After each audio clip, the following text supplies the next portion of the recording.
होती है एक छोटे से गांव विजयपुर से। विजयपुर बहुत ही शांत और खूबसूरत गांव था। गांव के लोग हमेशा खुश रहते थे, अपनी जिंदगी हंसी खुशी बिताते थे। लेकिन इस हंसी और खुशियों के पीछे छिपा था एक ऐसा रहस्य जो किसी के भी रोंगटे खड़े करने के लिए काफी था। इस गांव में आने जाने के लिए सिर्फ 2 दरवाजे थे। लोग इन्हीं से गांव में आते जाते थे, पर बहुत कम लोग गांव से बाहर जाते थे, क्योंकि गांव वालों का कहना था कि वो दोनों दरवाजे श्रापित हैं। जिसने भी गांव से बाहर जाने की कोशिश की वो या तो वहीं मर गया या फिर रहस्यमयी तरीके से गायब हो गया। इसी वजह से कोई भी उस गांव में आने जाने की हिम्मत नहीं करता था। लेकिन फिर एक दिन 2 भाई काम की तलाश में उस गांव में आ जाते हैं, ज्ञान और राइस्टार। दोनों भाई बहुत ही मेहनती और साफ दिल के थे। दोनों ने गांव में ही छोटा मोटा काम करके एक बड़ा सा ढाबा खोल लिया और कुछ ही दिनों में वह ढाबा पूरे गांव में मशहूर हो गया और अच्छी कमाई भी होने लगी। और फिर एक शाम राइस्टार ने अपने भाई ज्ञान से कहा, भाई अब हमारा काम अच्छा चल रहा है और काफी पैसे भी जमा हो गए हैं, तो तू कल गांव जाकर कुछ पैसे माँ पापा को दे आ। ज्ञान ने हामी भरी और अगले दिन शाम होते ही वह गांव से बाहर निकल पड़ा। लेकिन उसे गांव के श्राप के बारे में कुछ भी पता नहीं था। जैसे ही उसने दरवाजा पार किया, अचानक हवाएं ठंडी हो गईं और एक अजीब सा संगीत उसके कानों में बजने लगा। वह थोड़ा आगे बढ़ा ही था कि अचानक सामने धुएं का घना गुब्बार उठ खड़ा हुआ। ज्ञान ने तुरंत ब्रेक मारी और सोचने लगा, ये धुआं अचानक कहां से आ गया। वह अभी सोच ही रहा था कि उसे धुएं में से अजीब अजीब सी चीखें सुनाई देने लगीं। लेकिन ज्ञान डरता नहीं, वह अपनी बाइक उस धुएं के बीच में घुसा देता है। धुएं से बाहर निकलते ही अचानक उसके सामने एक सफेद पेड़ दिखाई देता है। वह ब्रेक लगाने की कोशिश करता है, लेकिन बाइक फिसल जाती है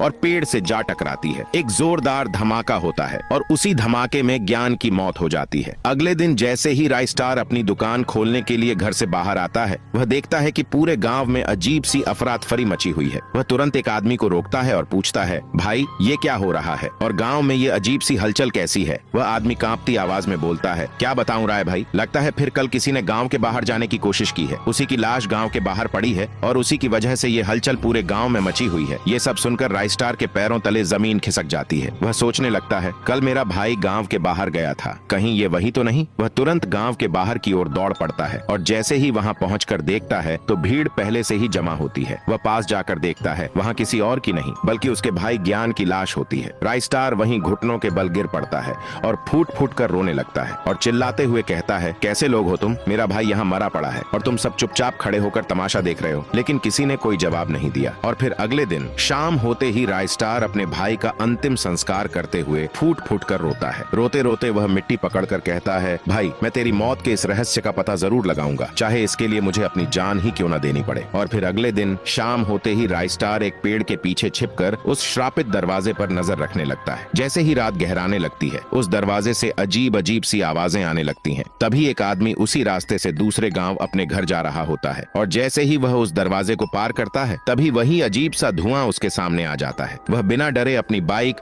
उस धुएं में घुसा देता है। पेड़ के पीछे छिपा राइस्टार ये सब देख रहा होता है। वह देखता है कि सड़क के बीचों बीच एक अजीब सा साया प्रकट होता है और फिर वह साया उस धुएं के पास जाकर एक सूखे पेड़ में बदल जाता है। और जैसे ही वह आदमी उस धुएं से बाहर निकलता है तो अपने सामने एक पेड़ देखकर उसका संतुलन बिगड़ जाता है। गाड़ी जाकर सीधा पेड़ से टकरा जाती है और उसी जगह पर उसकी मौत हो जाती है। राइस्टार यह सब देखकर पसीने पसीने हो जाता है। और फिर अगले दिन सुबह होने से पहले ही राइस्टार एक साधु बाबा को गांव में बुलाता है। वह रोते हुए रात की सारी घटना साधु बाबा को बताता है। बाबा गहरी सांस लेते हुए कहते हैं, चिंता मत करो राइस्टार, अब मैं आ गया हूँ ना, सब ठीक हो जाएगा, बस तुम मुझ पर भरोसा रखो। इतना कहकर बाबा तुरंत गहरे ध्यान में चले जाते हैं और मंत्र जाप करते हुए ध्यान लगाने लगते हैं। और कुछ देर ध्यान लगाने के बाद बाबा को दिखाई देता है करीब 50 साल पहले का दृश्य, जहाँ पर अभी उन दरवाजों का निर्माण हो रहा था। उन दरवाजों को बनाने वाला एक बहुत ही बड़ा मिस्त्री था, टंग टंग। टंग टंग एक बहुत ही नेक दिल और ईमानदार मिस्त्री था। वह हर काम बहुत ही ईमानदारी से किया करता था। पर उसका एक भाई भी था जो हूबहू उसकी तरह दिखता था और उसका नाम सहूर था। सहूर अपने भाई टंग टंग से बहुत जलता था और हर वक्त उसे रास्ते से हटाने की योजना बनाता रहता था। और फिर एक दिन सहूर ने एक योजना बनाई। दिन में टंग टंग बहुत मेहनत से उस दरवाजे को बनाता, लेकिन रात होते ही सहूर अपनी जादुई शक्तियों से उस दरवाजे को नष्ट कर देता। और जैसे ही सुबह टंग टंग उस दरवाजे को देखता तो अंदर से टूट जाता। यह सिलसिला करीब 10 से 12 दिनों तक चलता रहा। फिर इन सब बातों से दुखी होकर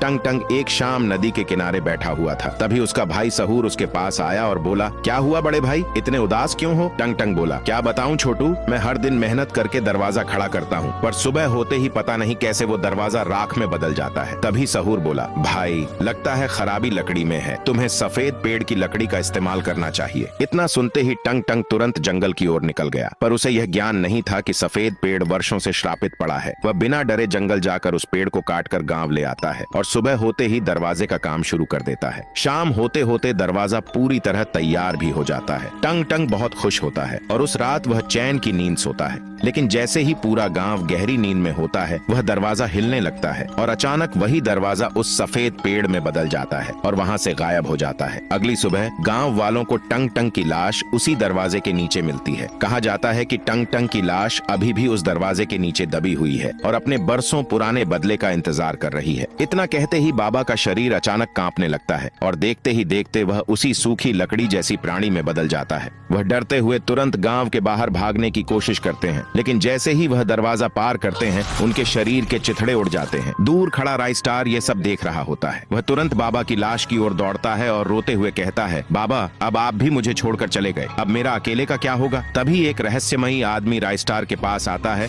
और भारी आवाज में कहता है, विलाप मत करो पुत्र, यह सहूर ही था, टंग टंग का भाई, जो रूप बदल बदल कर घूम रहा था और आज यह टंग टंग के हाथों ही मारा गया है। तभी राइस्टार बोलता है, तो अब मैं टंग टंग को किस तरह शांत करूं और इस दरवाजे के श्राप को इस गांव से कैसे हटाऊं। वह रहस्यमयी आदमी कुछ देर सोचकर बोलता है, तुम्हें अमावस्या की रात को गांव की बगल वाली नदी में जाना होगा और कहना होगा कि अमावस्या की रात में चांद पूरा निकलता है, वहीं से एक भीतार राज प्रकट होगा, वही तुम्हारी कुछ मदद कर सकता है। राइस्टार ने तुरंत उस रहस्यमयी आदमी का धन्यवाद किया और गांव लौट आया। लेकिन उस रात कुछ अजीब होता है। वह दरवाजा अचानक हिलने लगता है और धीरे धीरे उसमें से एक लकड़ी जैसा काला साया प्रकट होता है। वह साया कोई और नहीं बल्कि टंग टंग ही होता है। वह जोर जोर से हंसने लगता है और कहता है, अब मैं पूरे गांव को खत्म कर दूंगा, कोई नहीं बचेगा, सब मारे जाएंगे। और फिर वह लोगों के घर घर जाकर उन्हें अपने जैसा बनाने लगता है और धीरे धीरे देखते ही देखते कुछ ही देर में पूरा गांव टंग टंग में बदल जाता है। अगली सुबह जब राइस्टार घर से बाहर आता है, वह देखता है कि पूरे गांव के लोग कुछ अजीब सी मूर्तियों में बदल चुके थे। वह कुछ समझ पाता उससे पहले ही वे मूर्तियां जोर जोर से चिल्लाने लगती हैं, बदला, हमें बदला चाहिए, बदला।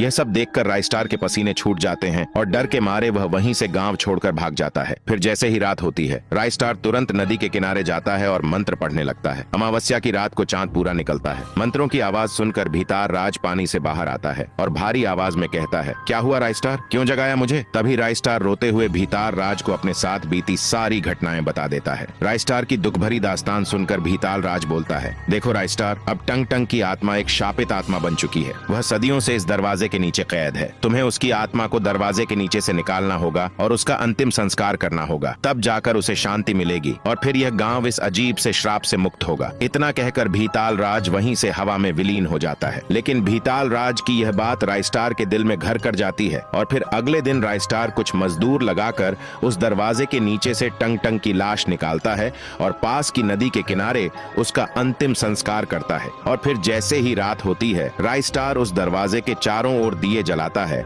और पूरे गांव वालों के साथ टंग टंग से माफी मांगता है और कहता है, माफ कर दो टंग टंग भाई, आज के बाद ऐसी गलती जिंदगी में कभी नहीं होगी। तभी उस दरवाजे के भीतर से टंग टंग का साया प्रकट होता है और धीरे धीरे हवा में विलीन हो जाता है। और उस दिन के बाद कभी भी इस गांव में आने जाने के लिए कोई पाबंदी नहीं लगी और वह गांव हमेशा के लिए श्राप से मुक्त हो गया। लेकिन अभी भी हर अमावस्या की रात को राइस्टार टंग टंग की कब्र पर जाकर दीप जलाकर उसे याद करता और कहता, भाई अपनी कृपा इस गांव पर बनाए रखना। तो गाइज, यह कहानी आपको कैसी लगी, लाइक, शेयर और सब्सक्राइब करके जरूर बताना। तो मिलते हैं किसी और नए वीडियो पर।